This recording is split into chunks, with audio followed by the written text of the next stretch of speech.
of some of the major files that has had to tackle during the year 2014 on a daily basis, and tonight we'll be taking a closer look at Egypt's foreign relations and foreign policy during the year with regards to both its neighbours and the world at large.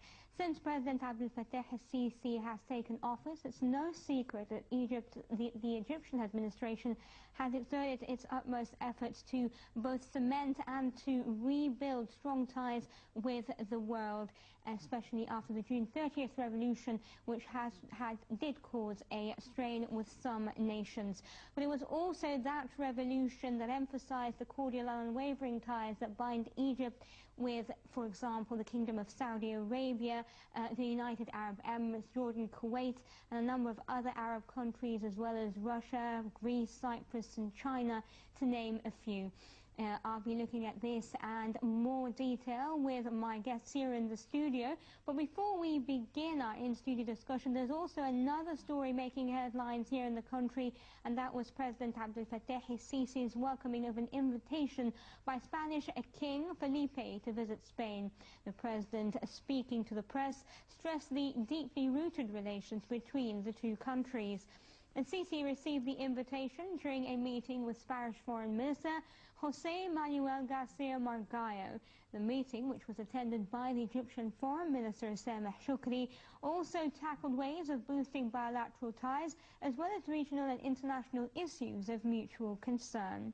Now, during the meeting, President Sisi said he was looking forward to Spain's support of Egypt's bid to be elected as non-permanent member of the UN Security Council in the year 2016 to 17.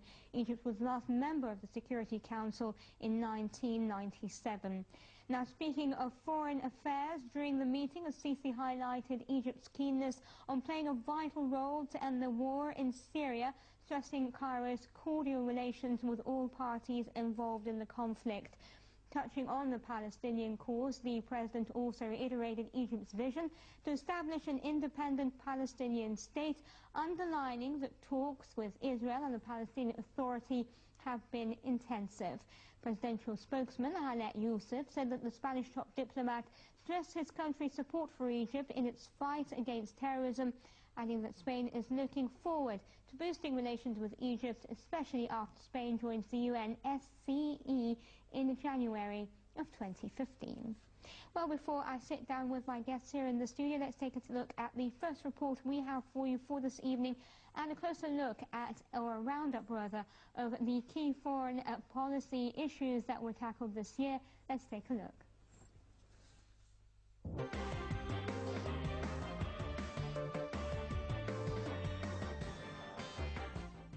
Egypt has been rebuilding its strong ties with Arab and foreign countries after the 30th of June revolution, especially with countries which have shown strong political and financial support to Egypt, like Saudi Arabia, the United Arab Emirates, and Kuwait.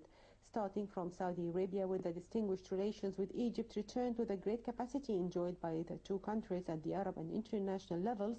In an interview with the major Saudi newspaper Awqas, President Abdel Fattah al-Sisi praised Saudi Arabia for its immediate support to Egypt following the ouster of President Morsi.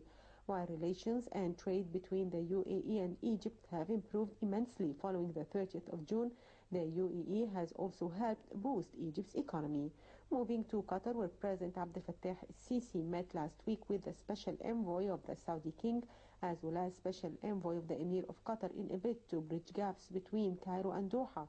Qatar also has moved to repair relations with Egypt by shutting down controversial television channel that had attacked the authorities in Cairo.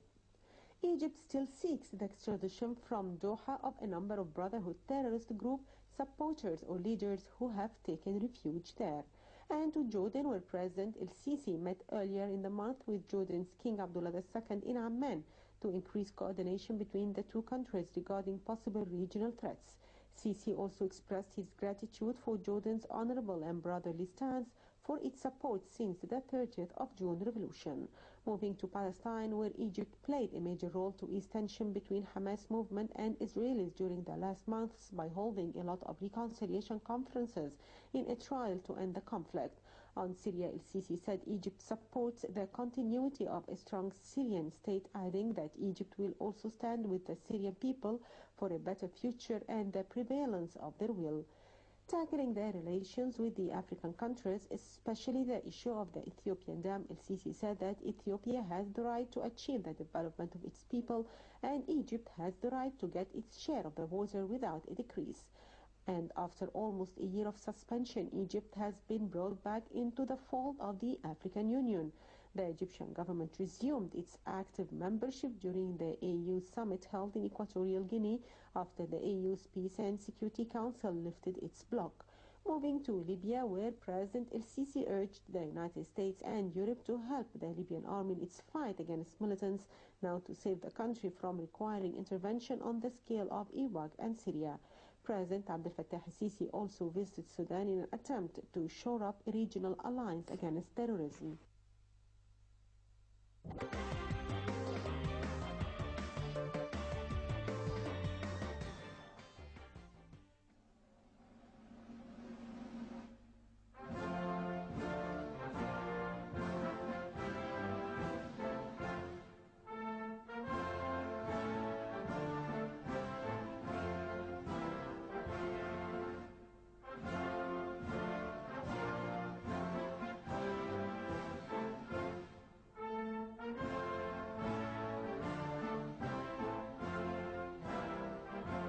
بأجيال قوية أحقق أمانيكي، بإيدي هبنيكي، أجتهد لأعطيكي، أخضر أراضيك. محلاها عشت الفلاح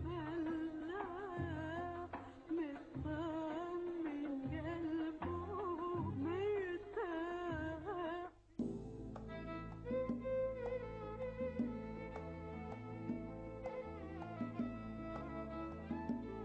أبهر العالم بيك.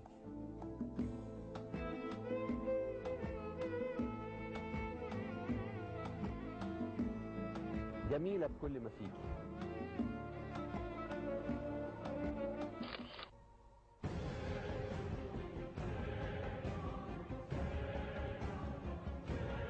بدمي أحميكي.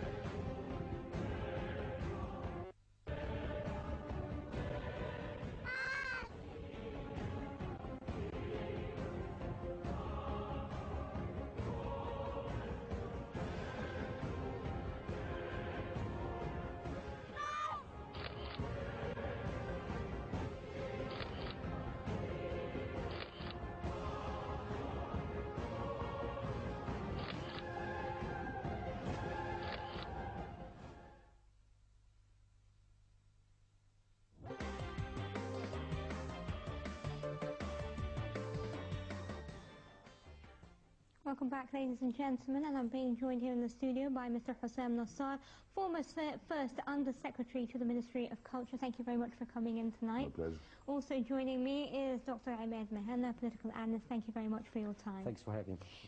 Mr. Hossein, I'll start off with you in a very general note and your overall impressions of Egypt's foreign policy during 2014. On all levels. In one statement, exquisite. Right. For the first time since 60 years, we're, providing a very balanced foreign relations between East and West. Nasser never really had the chance. Sadat moved west. Mubarak was very limited to the West and the Gulf. But now we're moving left and right, north and south. So it's really cautious treading towards rebalancing the strategic international relationships. So it's, in one statement, exquisite.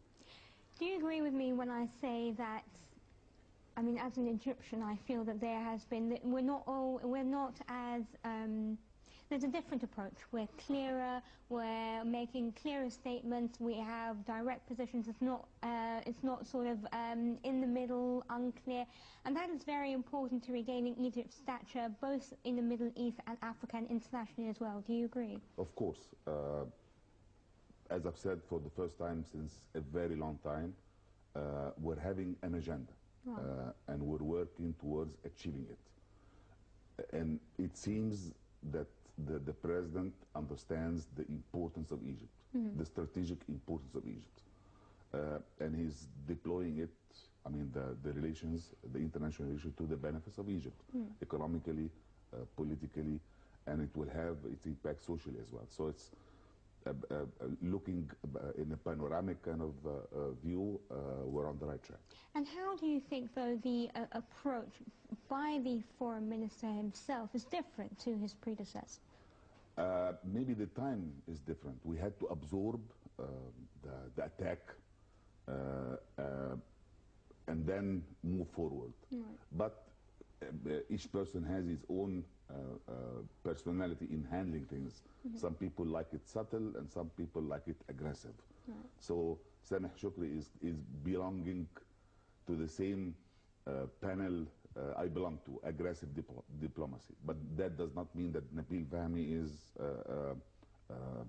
is not up to his level. He did well in a very difficult time, and then Sameh Shukri took over. Right. I'll ask you the same question, Dr. Ahmed. Your general impressions of Egypt's foreign policy during the past year? I think Egypt is going through a major or absolute reform of its foreign policy that depends on equality, independence, and basically playing on all parties, basically creating that balance, as Mr. Hussam said, which we never really had the privilege to experience in the past. Egypt has really lost quite a lot by moving towards one direction. Egypt now is developing the relationship with the European community, with the East, particularly China, India, Korea, and Japan, and moving back to Africa. So it's regaining its strategic position as a leadership country in the Middle East, in the Arab region, and the leader of Africa. So definitely Egypt is going to benefit a lot, and we'll see that benefit on the economic front very soon. Not only the foreign minister has made obviously a couple of visits internationally, but we've also seen a very active president when it comes to visiting Arab, European, African countries, Asia, China. Yeah. To what extent have all these visits, or will all these visits have an impact on relations and on extending those relations, bettering them, improving them in the foreseeable future? Particularly China and Russia, we've always had good relationship with them, but I think during the era of Mubarak, a lot of these relationships really have been weakened, particularly with Russia. And I think the visit of President Sisi to Russia has really put the relationship between Egypt and Russia into perspective again, creating that balance between the East and West, and also teaching the Americans a lesson that the Egyptians are independent when it comes to their strategic and political decision. Also moving back to China, not as a replacement to the United States, but in fact to create alliance, and basically looking at the relationship. The most important relationship, I think, now is China, more than even Russia, because of the economic power. This is what we need at the moment, and creating that transfer and the bridge in terms of transferring technology and economic expertise. And definitely the welcoming that we've experienced and we've seen from the Chinese people to the president and his delegation also proves that Egypt is a great country, and all it needed is just to regain its position in the world. And I think we are moving towards creating an absolute different position to what we've experienced, as Mr. Hassan did, in the last 60 years. I think we are moving back to a leadership position, and this is going to impact positively on the negotiation, on the table of negotiation when it comes to Syria, when we experience, as Mr. Hassan did, in the last 60 years. I think we are moving back to a leadership position, and this is going to impact positively on the negotiation, on the table of negotiation when it comes to Syria, when it comes to Palestine, when it comes to Libya. And we've seen now the impact on the European community having to acknowledge the state of Palestine. So the power of Egypt has a direct impact on what the Arabs experience, basically, and how negotiations are handled in the Middle East. Mr. Hussein, Dr. Ahmed mentioned something very important, and that's the acknowledgement by key international players of Egypt's importance regionally and on an international level. How do you see this process, the process of being completely against at one point and now completely backing Egypt, even in its fight against terrorism, etc., and acknowledging that this is a fight against terrorism, for example, and that Egypt is facing major problems in that area, and that even offering cooperation, for example, with the United States, the delivery of the 10 Apache helicopters, etc.? Well, first I have to comment that Egypt was always acknowledged as an extremely strategic, important country. The problem is that during the past 30 years, we did not really live up to that expectation. Right. We did not really Egypt's importance well. Nasser did great, but I mean, the world was different back then. But he established Egypt as a regional power.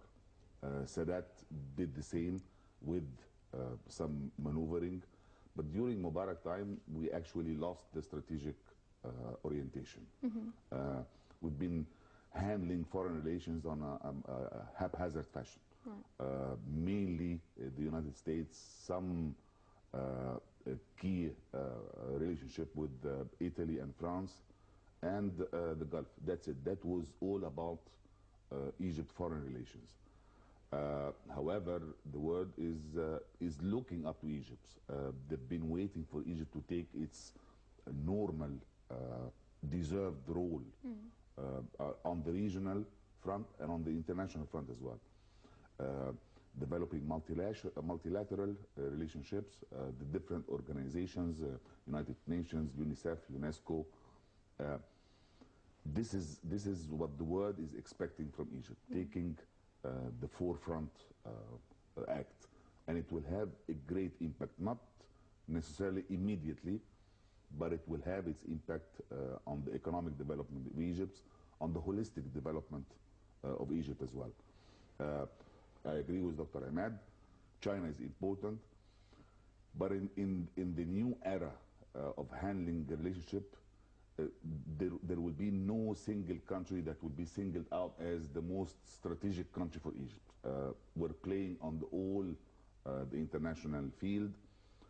We're handling our relationships in a very subtle, decent, respective fashion, and we're having the economy at our radar screen. So Egypt definitely in the forthcoming 18 months handling this international act will have its own benefit for the Egyptian economy. Okay, but not just economically though, don't you think that we're building as well strategic, perhaps when it comes to as well as military equipment, that you need to diversify, and that sort of approach, again, as you mentioned, of diversifying your allies is very important. You're living up to the power in the power game. It's not about having an intimate relationship. We're not discussing marriage. Right. We're discussing benefits. And if you're seeking benefits, you're seeking the welfare of your people. And in order to achieve that welfare, you have to have the hard power, which is the military and the army, to protect against any kind of invasion. And it will show up that Egypt is a hard power. And not neglecting the soft power as well, which is economy, culture, education, health. The welfare of the Egyptian society will have its own impact on the whole region. I'll ask you, Dr. Ahmed, something as well that Mr. Hussein mentioned, and that was that the previous, perhaps, the last 30 years, Egypt was not living up to expectations. Why do you think that was? I think it's to do with the leadership, and it's quite clear because President Sisi has really, in a very short period of time, in 3 months, he's really was able to create that image that the world has always witnessed about Egypt, as Mr. Hassan said. It's basically, the world has always known about Egypt, that it's a military power that creates a balance in the Middle East against a number of countries or other powers, such as Iran, Israel, south of Europe. But again, it is a political power that is basically able to lead the negotiations, because the last 30 years we've seen very deterioration to the Palestinian case, never really winning anything. But in the past few months, we could see acknowledgement in the House of the Representatives in England. We could see the Parliament in France. So this is a major reflection. We don't necessarily have to directly get involved in these places to force it, but they can actually see that the Arabs are coming back online. So I think these countries are acknowledging Egypt because of the history and the image they know about Egypt, and because of the resources that Egypt has. In terms of the military, I think the President Sisi, and that's not a complimentary, it's an absolute fact, that during his time when he was a defense minister, he took care of the military, acquiring new weapons, diversification in terms of weapons from Russia and China, creating that diversity of powers, soft and hard. On the other side, we've seen a reform in the political sphere as well, to be able to enforce our way. And we've seen his speech in the United Nations. He wasn't talking about the deteriorating economic conditions in Egypt. He was talking about fighting terrorism. He was talking about environmental management. He was talking exactly the same language. And basically what he was trying to do there is tell them that Egypt can talk exactly the same language you speak, because we already have a civilization that is the oldest in the world, and all we had is just a few years sleep, but we are back online. How important was that moment, that speech at the UN?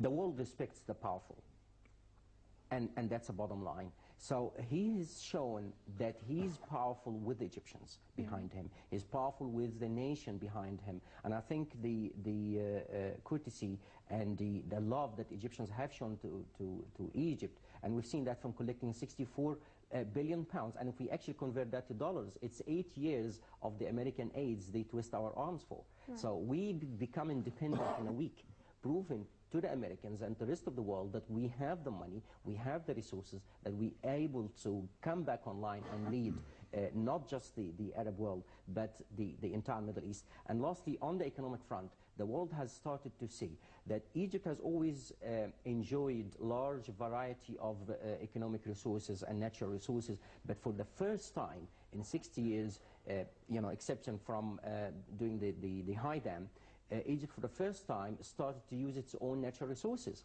having the redrawing of provinces and moving on to every inch in Egypt to utilize the resources. And we've seen now the development of the Suez Canal corridor. We've seen now the North Coast development. We've seen Toshka. We see the gas natural fields. So I think with the vision that the Egyptians have now, the world has started to see that the Egyptians are coming back online, and I don't expect more than 5 years that Egypt will have a rank on the political and the economic front in the world. Well, gentlemen, if you'll allow me to sort of bring things into a more specific outlook. Mr. Hussein, obviously we've talked about China and Russia being strategic allies, and you said it's a sort of a more diverse game. But when it comes to the region, who do you think are Egypt's most important allies? Saudi and Algeria. Right. These are the most... Please elaborate on Saudi, Emirates, Kuwait, and the Gulf at large. It has been, at least during the past 50 years, extremely supporting of Egypt. But they never really realized the importance of Egypt until it was about to be lost. Right. Hence, they started to rethink their intimate, and we have intimacy with the Saudi, Emirates, and all of the Gulf. Even Qatar is folding back. So the Gulf is a strategic diversity of Egypt.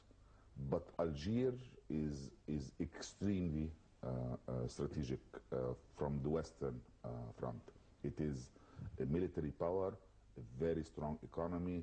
It was not really affected by the Arab Spring uprisings, so it is a kind of a stable country, and it will be the third pivot in the triad, the new triad. Originally, it was, even during Mubarak time, it was Saudi, Syria, and Egypt. We lost Syria, at least for the time being. So Algeria is extremely important to the regional strategic positioning of the Arab power at large. And Algeria as well has the French components, it has the access, the French access to French Africa. We are by definition having sort of a relationship with East Africa, which is the majority is English. So we're repositioning our relationship with Africa, and we're using Algeria, we're using China, we're using ourselves to reposition ourselves in Africa. And this will have a great, the world will stabilize at least for the next 5 to 10 years. There will not be major military or political plotting after this plot has failed. It will take time to develop another plot against Egypt, because Egypt is cursed with, major powers trying to plot and trying to take over the sovereignty of Egypt to their favor. So it's not going to happen for Egypt for the next 10 to 15 years until they will start developing. Somebody will pop up as a major international power, and he will try to manipulate and maneuver Egypt. So we're heading towards prosperity. We're having a president who is astute enough, understanding enough, loving enough, and loved enough.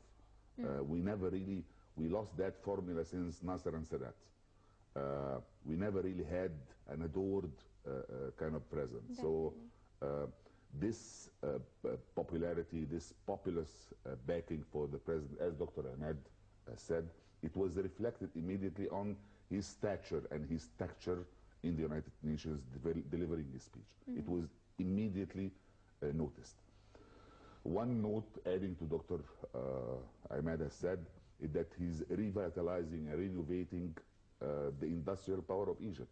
Right. We have lost the public sector for no obvious reasons. So the relationship with Russia is extremely important, because most of the public sector companies, the major public sector companies, were belonging to the Eastern Bloc back then, and the technology was Eastern. So Egypt is definitely on the right track. As Dr. Ahmed has said, raising 64 billion Egyptian pounds in 8 days is phenomenal. Of course it was. Again, Dr. Ahmed, if I come back to you, how pivotal are the relations with Gulf Arab countries? And do you agree that it's Saudi Arabia and Algeria, or is it Saudi Arabia and perhaps the UAE? I agree with Mr. Hassan, but I just want to raise a few points that Egypt is not going to be able to identify a proper strategic long-term partner until two things have happened. Number one, it overcomes its economic problem. And let me share some light on the economic relationship with China. We're already losing quite a lot with trading with China. Going back to 1950, economic relationship with trade relationship with China, the total amount of trade was $11 million. Egypt was exporting to China equal to worth 10.5. They were exporting to us for $500,000. Right. Now it's the opposite. We trading with China in a total of about $11 billion, so the trade amount has exceeded 1,000%, yet our profit is going backwards. So we are exporting to China an amount equal to $700 million, and the rest is to them. So we already have a negative balance of trade, negative balance of payment, and it affects our reserve with China. We have the same with Russia, we have the same with the United States. So whenever we have economic downturn, whenever we have negative balances, it's going to affect our independence and our decisions. And this is the same thing we had with America. So we've got to take that into account. It's going to take a few years. We might need, at this point, to take some strategic, build some strategic alliances, but it's not going to be fully independent until we're fully able to feed ourselves. We still import over 65% of our food. The second point is here, we're building a relationship that softly we're ignored in the past, as Mr. Hassan said. We're going back to Africa. Unfortunately, we've left the entire scene of 50 countries in Africa to South Africa was able to dominate some of them or lead, because they have the South African army all over some of these countries. But we left absolutely no player in Africa, and we've lost quite a lot because there's a lot of resources in Africa. We were also quite poor in handling the North African relationships. And this is impacted absolutely Morocco and the rest of them. So I do agree that the first instance, And I'm going to convert that with the establishment of the Arab joint market, because we're having now the free trade agreement. It's going to be launched in January. It's already been signed. Preparing for the full launch of the Arab market in 2020. Right. So on the short term, the Arabs are going to be our strategic alliances. On a medium term, we might move or have some sort of replacement, just to create that balance, replacing United States with Russia and China, and creating that kind of chaos for them, because at the moment they are all fighting us, plotting, as Mr. Hassan said, but we want them to plot for each other. And I think on the long run, the Egyptians they will be their own strategic alliances. When we build a nation, when we build a country, when we build youth to lead the future, I think the Egyptians will be their own strategic alliance, an independent, strong, and highly cultured and qualified nation. I think this is really the way forward, is Egypt to become a strong country with its own citizens. Well, we definitely hope so. Let me, if you allow me, gentlemen, to take our second report for the evening and another look, or another roundup rather, of Egypt's foreign policy strategies during the year 2014. Let's watch.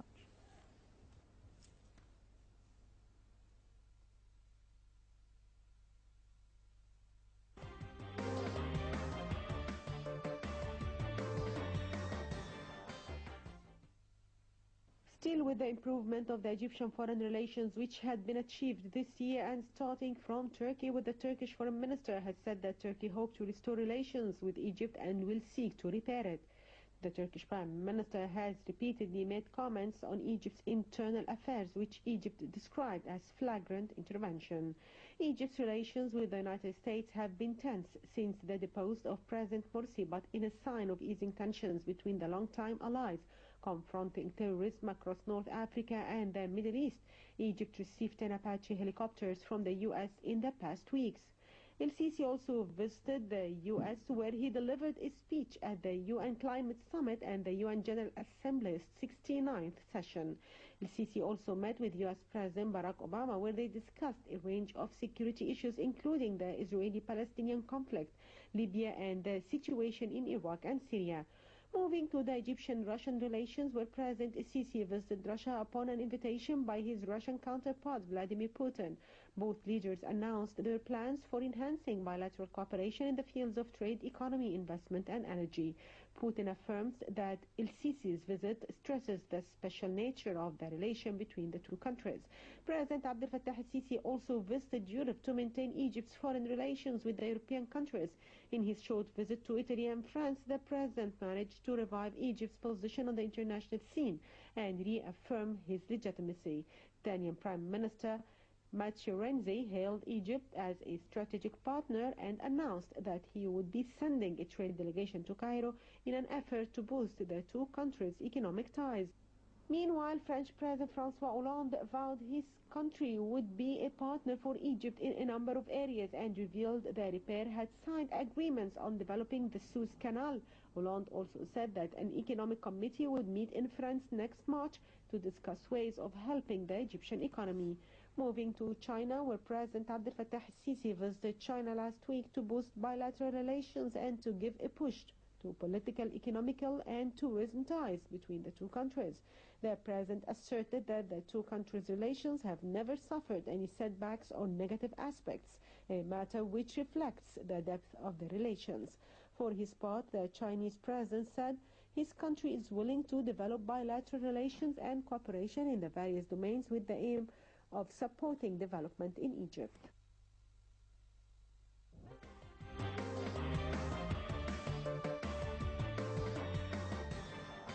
Welcome back, ladies and gentlemen. Mr. Hassan, I'd like to come back to you and speak about a recent development, and that was the Qatar, and obviously taking the gradual, sort of realigning itself with Egypt, if you will. How did you see this particular development? Well, the Qatari people are part of the Arab world. They're having affection for Egypt. And Qatar, no matter how wealthy it is a very small state. It cannot afford being hostile to Egypt within the new Arab formula that is developing. It tried, it was part of a plot. However, politics should not have emotions. If they are willing sincerely for a comeback, then we should welcome, providing certain conditions are met. But we should not take international relations as a kind of a marriage or divorce thing. This is politics, the art of achieving the possible. And if they are willing sincerely for a comeback, then welcome. And you're actually squeezing Turkey now. Turkey is probably the only hostile country that is left I mean, in relationship with Egypt. But we have to understand the geographical component as well, because this area has always, in political science, there is what is so-called a hostile geography. No matter what civilization is there, it will always be hostile to Egypt. So it was hostile during the Hittites, it was hostile during the Byzantines, and it was hostile during the Ottomans, and it is hostile now. So it's nothing new, really? Nothing new. Right. But when Egypt develops itself as a regional power, then it will tame that hostility down, and they will start playing pragmatic again. But Turkey is in a very bad situation. They cannot expand east because Russia is there. They cannot expand west because it's Europe. So the only way for them to maneuver and to muscle their economy of scale is south. Right. And south, they have to pass through Egypt and the Arab world. So they are squeezed between the rock and the hard place. And I would expect possibly in 2 to 3 months that Turkey will have a 180 degrees shift in the relationship, because they will live up to the reality and tame down their hostility towards Egypt. Right, but still public opinion when it comes to Qatar especially is very suspicious. And the I fact said that there certain conditions have to be met. And obviously, do you think that Qatar needs to take these steps quickly, or do you, I mean, how do you see that playing out? Cannot stand another week of hostility with Egypt. Cannot stand. It's a very tiny state, a very small state, very fragile. So they try to have some sort of a regime that is totally following their political aspirations, and they failed. Right. So that regime does not exist anymore, and it will not exist at least for the 150 coming years. Hence, they will go back to reality, understand their very tiny geography and tiny impacts.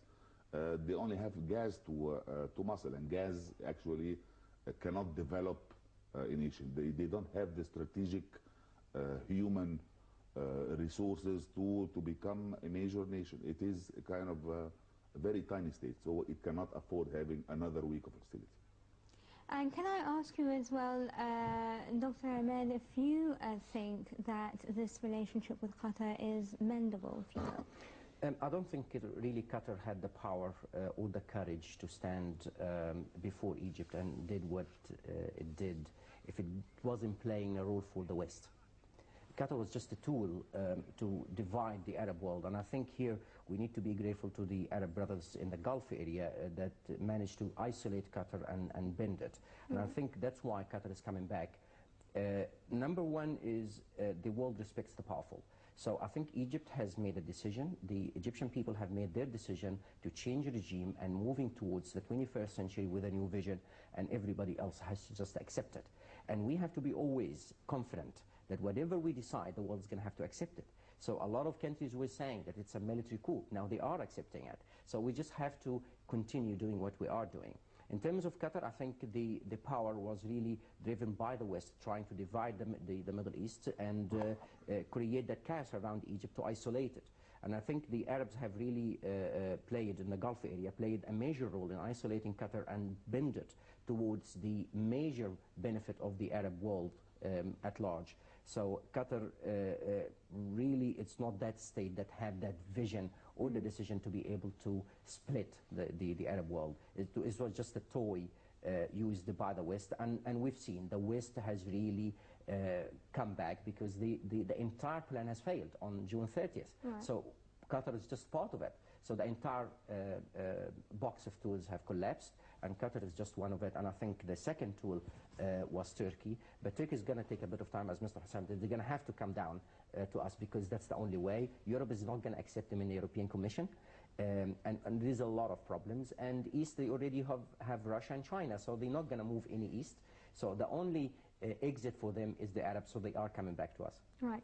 When we talk about, before I leave the sort of a regional look at things, obviously we've got Libya that we're involved with. Now we're trying to negotiate in Syria to find a peaceful solution there. We've also got the Palestinian cause and trying obviously to establish an independent Palestinian state. How important, I mean, if you were to sort of organize these three areas, what would you put in a hierarchy? And obviously, how are we going to be dealing with these three very important files? I'll start inside. Right. I cannot help anybody. It's just like, you know, saving somebody on a plane. You have to help yourself first. And I think Egypt is in the process of helping itself. It's moving. It's standing up. And my expectation in the next 12 months maximum, we'll see an economic appearance that's totally different. My next priority will be Libya because close to us there's a lot of smuggling of weapons because it's a vast desert. I think the Palestinian case is already moving in the right direction. There's a lot of acknowledgement in different countries. The Israelis are backing off. We also have a problem with Sudan. There's a lot of smuggling in the south. I'm quite optimistic that the next files will resolve themselves.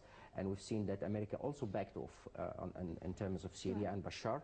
And again, the stand and the solid position of Egypt and the visit to the major powers, Russia, China, and France, have really made the world be confident again in the Arab and confident in Egypt that it's going to be able to lead the Arab world to resolve all conflicts. So my hope in the next 12 months all these conflicts will be resolved. Mr. Hassan, let me come back to you and ask you about your impressions of Egyptian-European relations, not just with individual countries, but also with the European Union as a bloc. I mean, handling European Union as one bloc is actually a strategic mistake. Right. There is the Latin Europe and there is the kind of Teutonic German Anglo-Saxon Europe. Okay. No matter what you do with the Teutonic Germanic Anglo-Saxon, they will hate you. They are, I mean, kind of snobbish race, even in a relationship with their neighbors on the south. But the relationship will develop in the same fashion with Turkey. They will remain hostile. They will plot against you the minute they will sense the weakness. However, if you are powerful, if you are strong, as Dr. Ahmed has said, nobody can play you around. So they will have to live politically. I mean, they'll have to work for their benefits. And Egypt is important.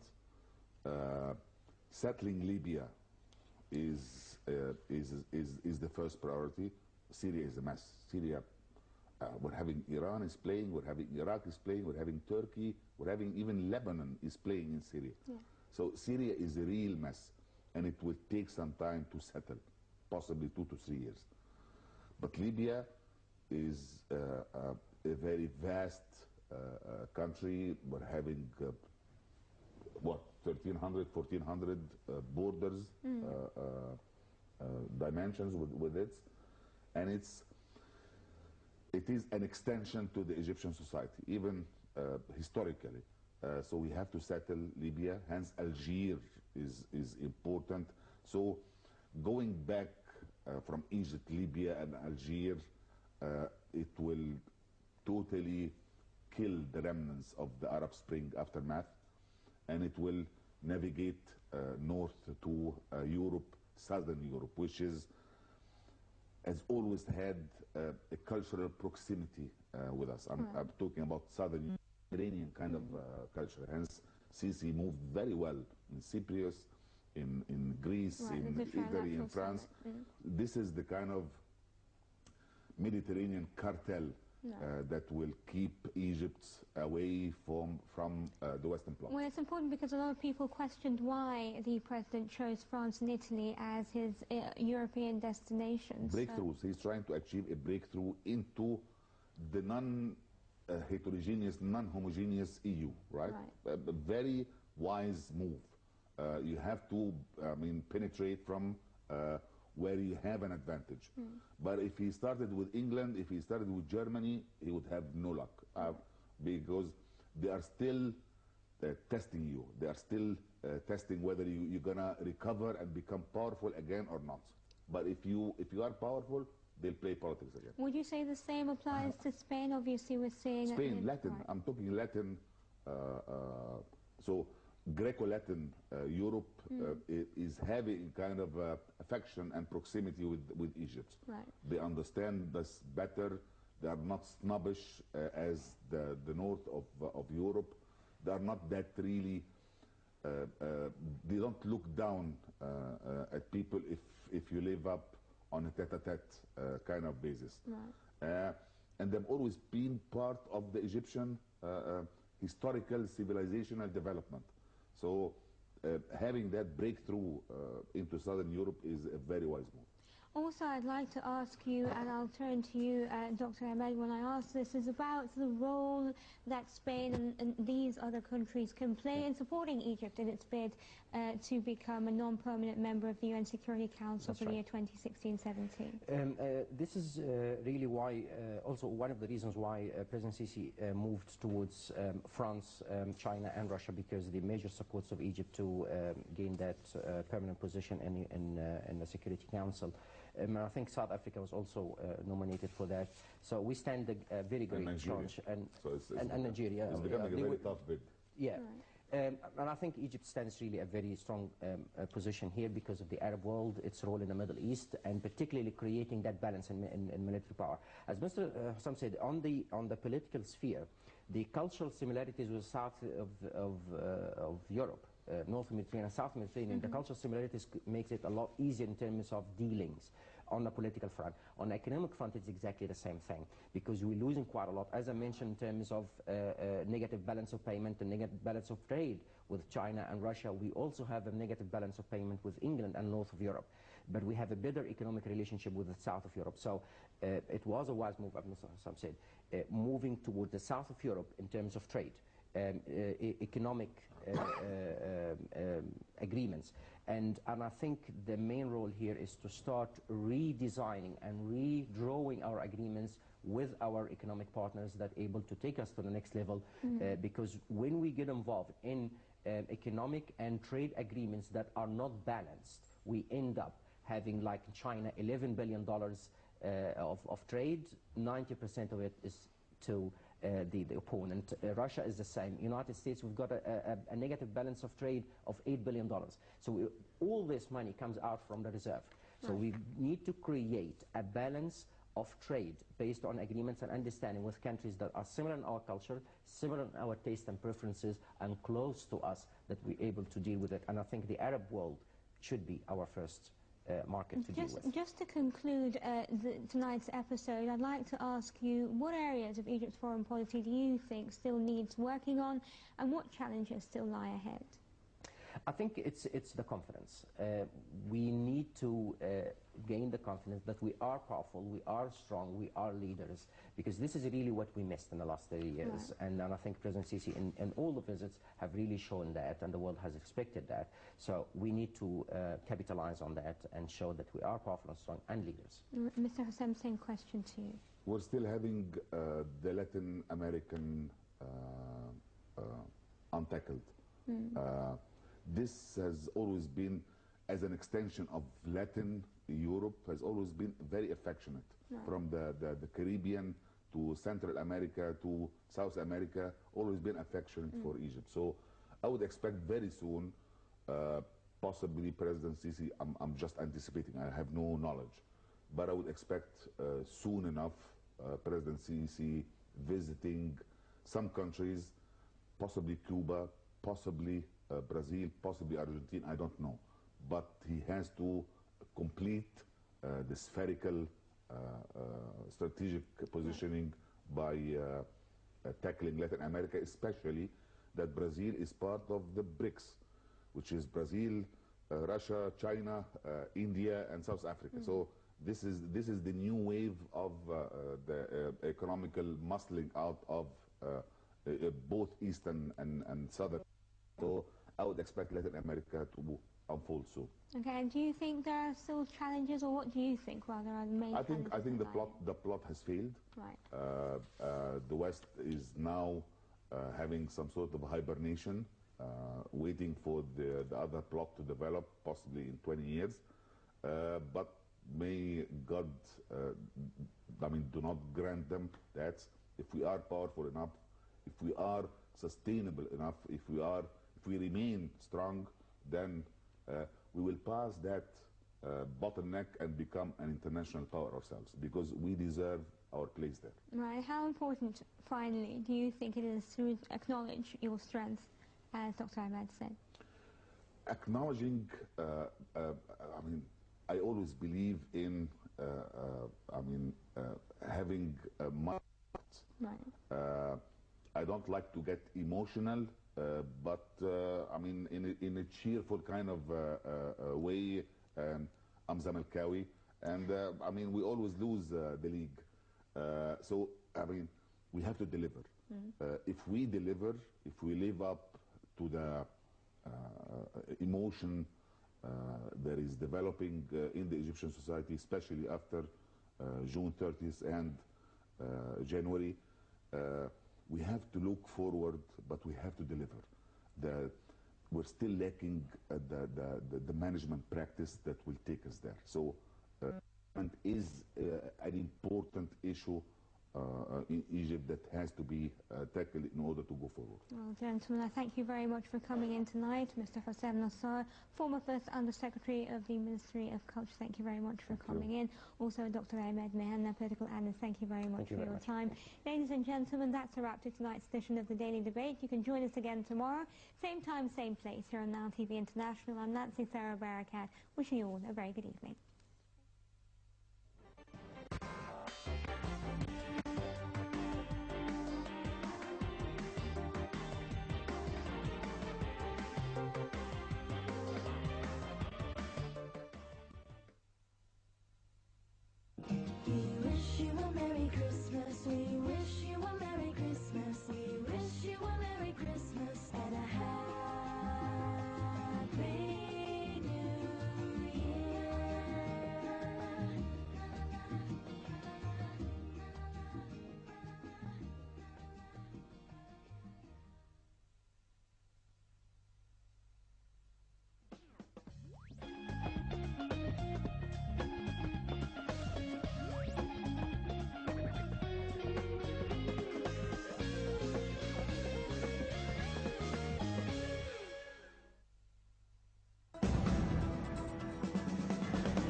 Welcome back. A look at this hour's top stories. President Abdel Fattah el-Sisi held talks on Sunday with Prime Minister Ibrahim Mahlab and a number of ministers on developing poorer villages. Presidential spokesman Ala Yusuf said that the meeting tackled means of developing the poorer villages socially and economically, as well as reviewing the latest achievements in the current development projects. The Minister of Local Development stated that the project aims to raise living standards in 1,153 villages through upgrading public utilities. Foreign Minister Sameh Shoukry met on Sunday with his Libyan counterpart Mohammed al-Deiri, who is currently visiting Cairo. The meeting tackled the latest security and political developments in Libya, as well as boosting bilateral cooperation. Foreign Ministry spokesman Badr Abdel Ati said that the Libyan Foreign Minister started the meeting with delivering his government's condolences to Egypt on the Egyptian victims of the terrorist attack in Sirte. Abdel Ati added that Shoukry told his Libyan counterpart that Egypt is backing all legislative institutions in Libya. The Cairo Criminal Court on Sunday adjourned to next Tuesday the trial of deposed President Mohamed Morsi and 14 others from the Brotherhood terrorist organization in the case known as Ittihadiyya incidents. The postponement came to allow the court to hear the defense team of the defendants. The defendants are accused of torturing and murdering peaceful protesters in front of Ittihadiyya Presidential Palace. Indonesia suspended until first light the search for an Air Asia plane that went missing Sunday in the Java Sea with 162 people on board after the crew requested a change of flight plan due to bad weather. The Airbus disappeared en route from Surabaya in Indonesia's East Java to Singapore in the third crisis for a Malaysian carrier this year. Around 11 hours later, the search halted with no sign of the plane. Air traffic control